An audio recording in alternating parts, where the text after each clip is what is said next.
दर्शन आईच्या गर्भात असताना या दोघालाही वक्ता आणि श्रोता दोघाला सुद्धा आईच्याच गर्भात दर्शन झालं. म्हणून वक्ता हे ब्रह्मराज आणि श्रोता हे विष्णुराज. मग अशी कथा ऐकायची म्हटल्याच्या नंतर किती आनंद होईल. शुकाचार्याने 18,000 श्लोक कंठपाठ करून घेतले. आणि भागवताची परंपरा कशी आली माहिती का? हे 4 श्लोक आदि नारायणाने महाविष्णूने आपला पुत्र ब्रह्मदेवाला सांगितले. उद्या आपण त्याची चर्चा करणार आहे. ब्रह्मदेवाने त्यांचा मुलगा हे वशिष्ठ ऋषी त्या ऋषीला सांगितले. वशिष्ठ ऋषीने हे 4 श्लोकाचं भागवत त्यांचा पुत्र शक्ती ऋषीला सांगितलं. आणि त्या शक्ती ऋषीचा पुत्र आहे पाराशर ऋषी. आणि ह्या पाराशर ऋषीने हे 4 श्लोकाचं भागवत आपला पुत्र व्यासाला सांगितले, व्यासदेव. आणि व्यासदेवाने हेच 4 श्लोकाचं भागवत आपला पुत्र शुक आचार्याला सांगितलं. त्याला शुकाचार्य म्हटलं. आणि ह्याच शुकाचार्याने आपला शिष्य गौडपादाचार्य ह्या मुनीला सांगितलं. आणि गौडपादाचार्य ऋषीने हेच 4 श्लोकाचं वेदांतिक ज्ञान आपला शिष्य गोविंद पादाचार्याला सांगितलं.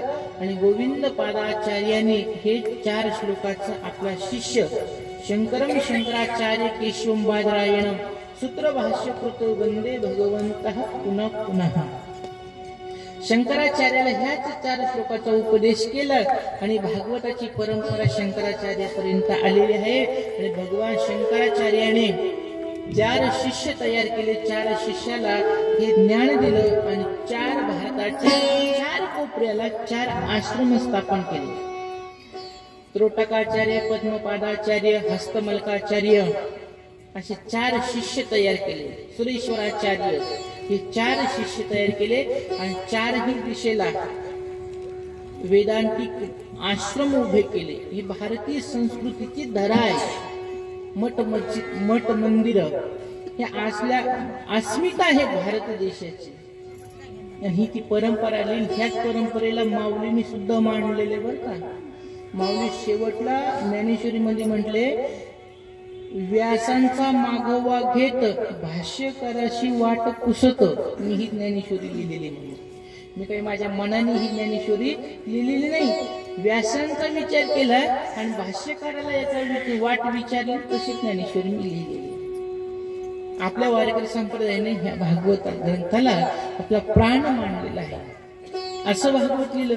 मग भागवताची सुरुवात कशी झाली? महाभारतापासून झाली. बघा, महाभारताचं 18 दिवसाचं युद्ध झालं. आणि त्याच्यामध्ये कौरव सेनेमध्ये फक्त 3च लोक जिवंत राहिले. अश्वत्थामा, कृपाचार्य आणि एक होता दुर्योधन. शेवटच्या वेळेसचा प्रसंग सांगितला भागवतामध्ये.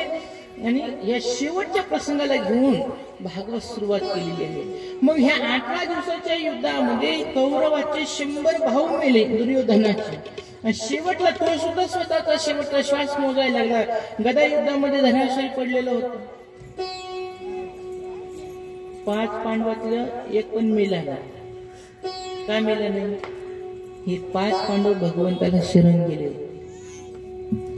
म्हणून शरण जावे सर्व भावे देवासी, तो हा उतरील पार भवदुस्तर नदीचा. त्या भगवंताला शरण गेले होते. म्हणून भगवंताने तळ हाताच्या फोडासारखं 5 पांडवाचं रक्षण केलं.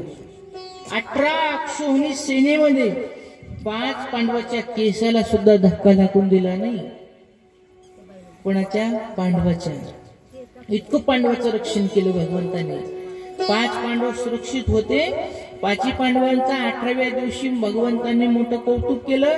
आणि म्हणले चला जरा आपण जरा एका बाजूला बसून जरा विचार करू. 18 दिवसात कोण कोण मारले, कसे कसे मारले, काय काय केलं आपण. 5 पांडवाला घेऊन दूर गेले शिबिरापासून. आणि इकडे दुर्योधन शेवटचा श्वास मोजायला लागला होता. अंतकाळ जवळ आलेला होता. आणि मनामध्ये विचार करू लागला, माझे 100 भाऊ मेले, एकुलता एक मेहुणा मेला. रती महारथी लोक माझ्या पक्षात होते, सगळेजण धराशायी पडले, एक सुद्धा शिल्लक राहिला नाही. माझाही थोड्या वेळामध्ये प्राण जाईल. मला मरण्याचं दुःख नाहीये, पण पांडव 5 जिवंत याचं दुःख आहे. अश्वत्थामाने सांगितलं, महाराज 18 दिवसाच्या युद्धामध्ये तुम्ही मला सेनापती केलं नाही, मी पांडव मारूनच दाखवले असते तुम्ही. दुर्योधन म्हणला, मी कुठे मेला, अजून मी जिवंत आहे, जोपर्यंत मी जिवंत आहे तोपर्यंत युद्ध चालू आहे. याला म्हणते दुर्योधनाच्या जातीचे. आपलं वाईट झालं याची खंत नाहीये, पण दुसऱ्याचं चांगलं बघवलं जात नाही. हे दुर्योधनाच्या वंशातले लोक आहेत. दुर्योधनाने विचार केला, आपले 100 मेले त्याचा विचार नाही, पण 5 पांडव सुरक्षित काय. अश्वत्थामाने सांगितलं, महाराज मी जर का पांडवाला मारून आणलं तर मला काय देत नाही. म्हणले, तू 5 पांडव मारून दाखव. नाही 5 मारता आले तर एक भीम तरी मारून दाखव, माझं सगळं राज्य तुला देऊन टाकलं. आणि रात्रीच्या वेळेला पांडवाच्या शिबिरामध्ये गेला आणि बाहेर लिहिलं होतं पांडव कक्ष. पांडव जिथे झोपत होते त्याला पांडव कक्ष म्हणत होते. त्या शिबिरामध्ये गेला आणि झोपलेले 5 जण दिसले. 100% पांडव. आता यांना मारायचं, पण कसं मारणार.